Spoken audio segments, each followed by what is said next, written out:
সূর্যাস্তের পর কোন কোন জিনিসগুলি দেখলে বুঝবেন যে মা লক্ষ্মী আসতে চলেছে আপনার ঘরে। মা লক্ষ্মীর আশীর্বাদ পাওয়ার জন্য আমরা নানাভাবে চেষ্টা করতে থাকি, কারণ জীবনে মা লক্ষ্মীর কৃপাদৃষ্টি লাভ করলে জীবনে আর অন্য কিছুর অভাব থাকে না।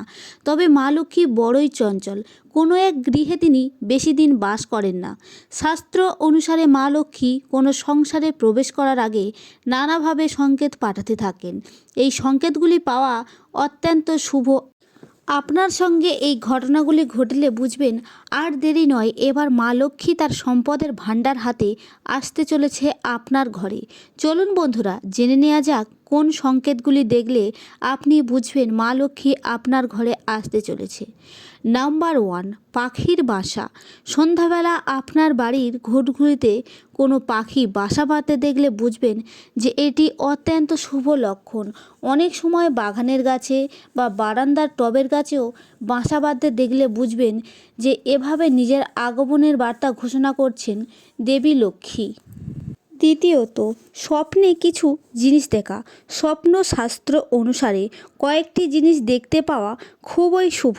ঘুমের মধ্যে ঝাঁটা, শঙ্খ, টিকটিকি, সাপ, পেঁচা, বাঁশি, পদ্ম বা গোলাপ ফুল যদি দেখেন তাহলে আপনি খুশি হতে পারেন, কারণ এই স্বপ্নগুলি দেবী লক্ষ্মীর আগমনের ইঙ্গিত দেয়।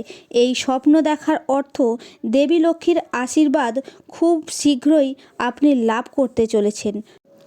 তৃতীয়ত, কালো পিঁপড়ে। বাড়িতে দেয়ালের গা ঘেঁষে সার বেঁধে কালো পিঁপড়ে যেতে দেখা খুবই শুভ। বিশেষ করে সন্ধ্যাবেলা কালো পিঁপড়ে দেখতে পাওয়া অত্যন্ত মঙ্গলজনক। আপনার ঘরে কালো পিঁপড়ে দেখলে তাদের তাড়াবেন না, বরং এদের ময়দা বা চিনি খেতে দিন।